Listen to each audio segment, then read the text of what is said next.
తెలంగాణ ముఖ్యమంత్రి రేవంత్ రెడ్డి 2 రోజుల పర్యటన ముగించుకొని ఈ రోజు హైదరాబాద్ తిరిగి చేరుకోనున్నారు.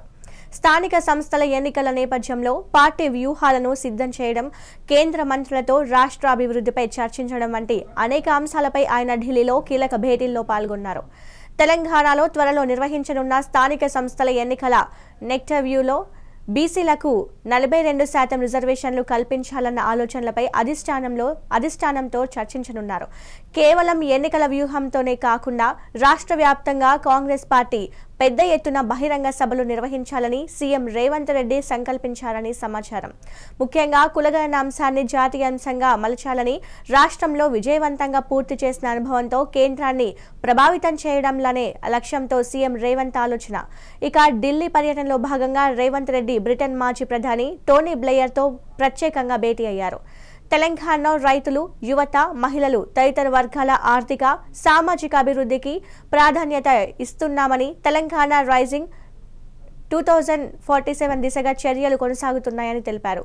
టోనీ బ్లెయర్ స్థాపించిన ఇన్స్టిట్యూట్ ఫర్ గ్లోబల్ చేంజ్తో తెలంగాణ ప్రభుత్వం లెటర్ ఆఫ్ ఇంటెంట్ మార్చుకోవడం ద్వారా భవిష్యత్ వ్యూహాలకు మద్దతు కూడగట్టే దిశగా అడుగులు వేసింది. నిన్న ముఖ్యమంత్రి రేవంత్ రెడ్డితో పాటు నీటిపారుదల శాఖ మంత్రి ఉత్తమ్ కుమార్ రెడ్డి, ఐటీ మినిస్టర్ శ్రీధర్ బాబుల్ కూడా ఉన్నారు. నిన్న జలశక్తి శాఖ మంత్రి సిఆర్ పాటిల్, పట్టణ వ్యవహారాల శాఖ మంత్రి మనోహర్ లాల్ ఖట్టర్తో కూడా సీఎం రేవంత్ బృందం సమావేశమయ్యారు. హైదరాబాద్ మెట్రో రైల్ ఫేజ్ 2 ప్రాజెక్టుకు త్వరితగతిన ఆమోదం ఇవ్వాలంటూ విజ్ఞప్తి చేశారు. మరోవైపు ఏఐసీసీ సంస్థాగత వ్యవహారాల ఇన్ఛార్జ్ జనరల్ సెక్రటరీ కేసీ వేణుగోపాల్తో ముఖ్యమంత్రి ప్రత్యేకంగా సమావేశమైనట్టు తెలుస్తోంది. ఇక దీనిపై మరింత సమాచారం మా ఇన్పుట్ ఎడిటర్ శ్రీనివాస్ అందిస్తారు.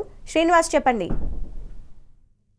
ఇక బనకచర్ల ఇష్యూపై తెలంగాణలో మరి రాజకీయంగా ఒక పొలిటికల్ హీట్ అయితే కొనసాగుతుంది. ఈ నేపథ్యంలో మరి కాంగ్రెస్ ప్రభుత్వం అయితే బనకచర్ల ఇష్యూ విషయంలో మరి ఇక సీఎం రేవంత్ రెడ్డి మొన్న సచివాలయంలో మీడియాతో మాట్లాడారు. ఇక అది బనకచర్ల ఎట్టి పరిస్థితుల్లో అడ్డుకుంటాము, దీనికి సంబంధించి మరి రేపే ఢిల్లీ బయలుదేరి వెళ్తామని చెప్పి కూడా మరి ప్రకటించారు. ఈ నేపథ్యంలో నిన్న ఉదయమే సీఎం రేవంత్ రెడ్డితో పాటు భారీ నీటిపారుదల శాఖ మంత్రి ఉత్తమ్ కుమార్ రెడ్డి, అలాగే ఐటీ మినిస్టర్ శ్రీధర్ బాబు మంత్ర బృందం అయితే మరి ఆయనతో ఢిల్లీ వెళ్లారు. ఈ నేపథ్యంలో నిన్న మరి కేంద్ర జలశక్తి మంత్రి సిఆర్ పాటిల్ ని కలిశారు. బనకచర్ల విషయంలో ఎట్టి పరిస్థితుల్లో ఆ ప్రాజెక్టుకు అనుమతి ఇవ్వద్దు, సో దీంట్లో గోదావరి జలాల విషయంలో తెలంగాణకు అన్యాయం జరుగుతుంది, బనకచర్ల ప్రాజెక్టు కనుక నిర్మిస్తే ఖచ్చితంగా దీనికి మీరు అనుమతులు ఇవ్వద్దని చెప్పి కూడా మరి కేంద్ర జలశక్తి మంత్రిని కూడా కలిశారు. సో మధ్యాహ్నం తర్వాత మరి కేంద్ర పట్టణాభివృద్ధి మంత్రి మనోహర్ లాల్ ఖట్టర్ కూడా భేటీ అయ్యారు తెలంగాణ సీఎం రేవంత్ రెడ్డి, మరి ఆయన మంత్రి బృందం కూడా. మొత్తానికి నిన్న ఇవాళ తెలంగాణ సీఎం రేవంత్ రెడ్డి ఇక ఢిల్లీలో పర్యటిస్తున్నారు. ఈ నేపథ్యంలోనే ఇక మరి పలు కీలకమైన సమావేశాల్లో కూడా పాల్గొంటున్నారు. ఇక దీంట్లో మరి బ్రిటన్ మాజీ ప్రధాని టోనీ బ్లెయర్ ను కూడా కలిశారు. సో ఆయనతో పాటు మరి గంటకు పై కూడా సమావేశమయ్యారు. ఇప్పుడు ఆయన దీంట్లో టోనీ బ్లెయర్ తో సమావేశమైన సందర్భంలో ఇన్స్టిట్యూట్ ఫర్ గ్లోబల్ చేంజ్ వ్యూహరచన పట్ల మరి టోనీ బ్లెయర్ తో మరి ఆయన తెలంగాణ రైజింగ్ 2047 సంబంధించిన ఏదైతే ప్రణాళిక ఉందో దాని గురించి కూడా వివరించారు. డిసెంబర్ 7న 2025కి మరి 2వ వార్షికోత్సవం జరుగుతుంది కాంగ్రెస్ ప్రభుత్వం సంబంధించి. దీంట్లో ప్రజలకు సంబంధించి మరి 2 ఏళ్ల పరిపాలన పూర్తయిన సందర్భంగా ప్రజలతో మమేకం అయిపోయి భారీ బహిరంగ సభలు ఏర్పాటు చేస్తున్నాం. ఎట్ ద సేమ్ టైం ఈ అంశాలన్నీ కూడా టోనీ బ్లెయర్ వివరించారు. సో దీంట్లో టోనీ బ్లెయర్ కూడా మరి సీఎం రేవంత్ రెడ్డిని కూడా మరి సుస్థిర అభివృద్ధి దిశగా కూడా మరి తెలంగాణ సీఎం రేవంత్ రెడ్డి ప్రణాళిక ఉందని కూడా ఆయన మెచ్చుకున్నట్టు తెలుస్తుంది. సో మరొకసారి ఇక నిన్న సాయంత్రం కూడా ఇక కేంద్ర పట్టణాభివృద్ధి శాఖ మంత్రి మనోహర్ లాల్ ఖట్టర్తో కూడా తెలంగాణ సీఎం భేటీ అయ్యారు. మెట్రో రైలుకు సంబంధించి ఫేజ్ 2కి సత్వరం నిధులు మంజూరు చేయాలని చెప్పి కూడా మరి కేంద్ర మంత్రి మనోహర్ లాల్ ఖట్టర్ కూడా విజ్ఞప్తి చేశారు. సో 76.4 కిలోమీటర్ల మరి మెట్రో రైలు సంబంధించిన 24,269 కోట్ల రూపాయలకు సంబంధించి కేంద్ర భాగస్వామ్యంతో ఏర్పాటు చేయబడిన మెట్రో రైల్ ఫేజ్ 2 కూడా మరి నిధులు ఇవ్వాలని చెప్పి కూడా మరి తెలంగాణ సీఎం రేవంత్ రెడ్డి ఆయన మంత్రి బృందం అంతా కూడా కలిసి విజ్ఞప్తి చేయడం జరిగింది.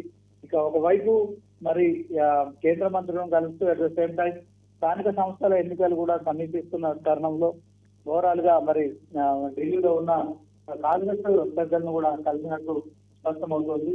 సో దీంట్లో ఐఐసిసి సంబంధించి జనరల్ సెక్రటరీ కేసీ వేణుగోపాల్ తో కూడా ఆయన మరి భేటీ అయ్యారు. సో రానున్న రోజుల్లో కూడా మరి మా ఈ యొక్క అంశంలో మరి ఎలా ముందుకెళ్లాలనే దానిపట్ల కూడా తెలంగాణ సీఎం రేవంత్ రెడ్డి ఈ యొక్క ఎన్నికల విషయంలో మరి ప్రజల వద్దకు వెళ్తున్న క్రమంలో మరి తెలంగాణలో ఎన్నికలు వస్తున్న సందర్భంగా సో వ్యూహరచన పట్ల కూడా ఆయన మరి కేంద్ర ఢిల్లీలోని కాంగ్రెస్ పెద్దలతో మమేకమైనట్లు తెలుస్తుంది. సో మొత్తానికి తెలంగాణ సీఎం రేవంత్ రెడ్డి 2 రోజుల పర్యటన అయితే ఈ రోజుతో ముగుస్తోంది. సో ఒకవైపు పార్టీ పెద్దల్ని, మరొక వైపు కేంద్రంలోని బీజేపీ మంత్రులను కూడా కలుస్తూ రాష్ట్రానికి అభివృద్ధికి సంబంధించిన అంశంలో కావచ్చు, ఇటు ఆ బనకచర్ల అంశం కావచ్చు, కేంద్ర జలశక్తి మంత్రిని సిఆర్ పాటిల్ కలిశారు. అలాగే మెట్రో రైలుకు సంబంధించి కేంద్ర పట్టణాభివృద్ధి మంత్రి మనోహర్ లాల్ ఖట్టర్ కూడా కలిశారు. సో ఇదే సమయంలో మరి ఇండియాలో పర్యటిస్తున్న బ్రిటన్ మాజీ ప్రధాని టోనీ బ్లేయర్ ను కూడా కలవడం జరిగింది. సో ఆయన కూడా మరి తెలంగాణ రైజింగ్ 2047 పట్ల కూడా మరి ఒక గంట సేపు సమావేశంలో వివరిస్తూ మరి మొత్తానికి ఆయన చేత కూడా మరి తెలంగాణ సీఎం రేవంత్ రెడ్డి సుస్థిర అభివృద్ధి దిశ కూడా మరి ప్రయాణిస్తున్నారని చెప్పి కూడా ఆయన ప్రణాళిక ఉందని కూడా ఆయన మెచ్చుకున్నట్టు తెలుస్తోంది. సో మెట్రో ఫేజ్ 2 కి సంబంధించి తత్వరం నిధులు విడుదల చేయాలని చెప్పి కూడా మరి కేంద్ర మంత్రిని కూడా ఆయన కోరడం జరిగింది. సో ఇదే కనుక జరిగితే మరి 24,269 కోట్ల రూపాయల సంబంధించిన అంశంలో రాష్ట్రానికి సంబంధించి మరి డిపిఆర్ లో కొన్ని సవరణలు కూడా చేశాము. ఇక మీరు అనుమతిస్తే ఇవి పనులు కూడా ప్రారంభించాము మరి ముఖ్యమంత్రి మాతో పాటు మన మమతా బృందం అంతా కూడా చెప్పినట్టు తెలుస్తుంది. సో 2 రోజుల పర్యటన ముగించుకొని ఈ రోజు సాయంత్రం మరి కాసేపట్లో ఆయన హైదరాబాద్ చేరుకోనున్నారు. సో ఈ అంశంలో మరి 2 రోజుల పర్యటన అయితే మరి చాలా కీలక సమావేశాల్లో పాల్గొన్నారని అయితే స్పష్టమవుతుంది. Right, thank you Srinivas.